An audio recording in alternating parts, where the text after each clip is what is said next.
গত কয়েকদিনের দহন জ্বালা শেষে স্বস্তির বৃষ্টিতে ভিজছে দক্ষিণবঙ্গ। গত কয়েকদিনের ক্রমাগত বিকেলের বৃষ্টি তপ্ত বাংলায় শীতলতা এনেছে। তবে এই স্বস্তির আবহাওয়া কতদিন, কি বলছে আলিপুর হাওয়া অফিস? তো আসুন জানিয়ে দেব আজ কোন কোন জেলাগুলিতে ঝড় বৃষ্টির সম্ভাবনা রয়েছে, কোন কোন জেলায় হবে ভারী বৃষ্টি, কোথায় কোথায় রয়েছে হালকা মাঝারি বৃষ্টিপাত। তো আসুন জানিয়ে দেব আজ কোন কোন জেলাগুলিতে ঝড় বৃষ্টির সম্ভাবনা রয়েছে, কোন কোন জেলা থেকে ভারী বৃষ্টি, কোথায় কোথায় রয়েছে হালকা মাঝারি বৃষ্টিপাত।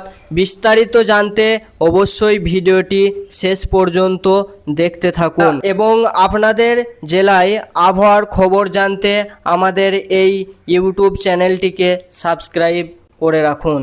হাওয়া অফিস জানিয়েছে কয়েকটি জায়গায় বজ্র বিদ্যুৎ সহ হালকা থেকে মাঝারি বৃষ্টির সম্ভাবনা রয়েছে।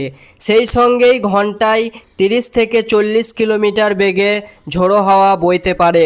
আগামী 24 ঘন্টায় কলকাতার সর্বোচ্চ তাপমাত্রা থাকতে পারে 32 ডিগ্রির আশেপাশে, আর সর্বনিম্ন তাপমাত্রা থাকতে পারে 24 ডিগ্রির আশেপাশে।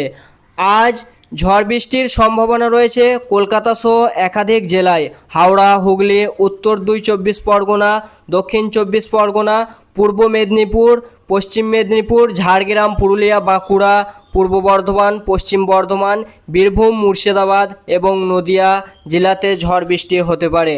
এই জেলাগুলিতে বৃষ্টির হলুদ সতর্কতা জারি করা হয়েছে। কলকাতায় সকালে রোদ থাকলেও বেলা গড়তেই আকাশ ঢাকছে কালো মেঘে। আজ তিলোত্তমার আকাশ আংশিক মেঘলা থাকবে। বিকালের দিকে বজ্রবিদ্যুৎ হালকা বৃষ্টির সম্ভাবনা রয়েছে, কিন্তু বৃষ্টি নামলেও বাতাসে জলীয় বাষ্পের পরিমাণও যথেষ্ট বেশি। আপেক্ষিক আর্দ্রতা সর্বোচ্চ 100% পর্যন্ত পৌঁছাতে পারে, যাতে করে বৃষ্টি পরবর্তী গুমোট ভাব অনুভব রয়েছে। অন্যদিকে পশ্চিমবঙ্গের জেলাগুলিতেও প্রবল বৃষ্টির পূর্বাভাস রয়েছে। হাওয়া অফিস সেখানকার জেলাগুলির জন্য জারি করা হয়েছে কমলা সতর্কবার্তা। দার্জিলিং, কালিম্পং, আলিপুরদুয়ার ও কোচবিহার জেলায় ভারী বৃষ্টি হতে পারে। সেই সঙ্গে ঘন্টায় 30 থেকে 50 কিমি বেগে ঝোড়ো হাওয়া বইতে পারে।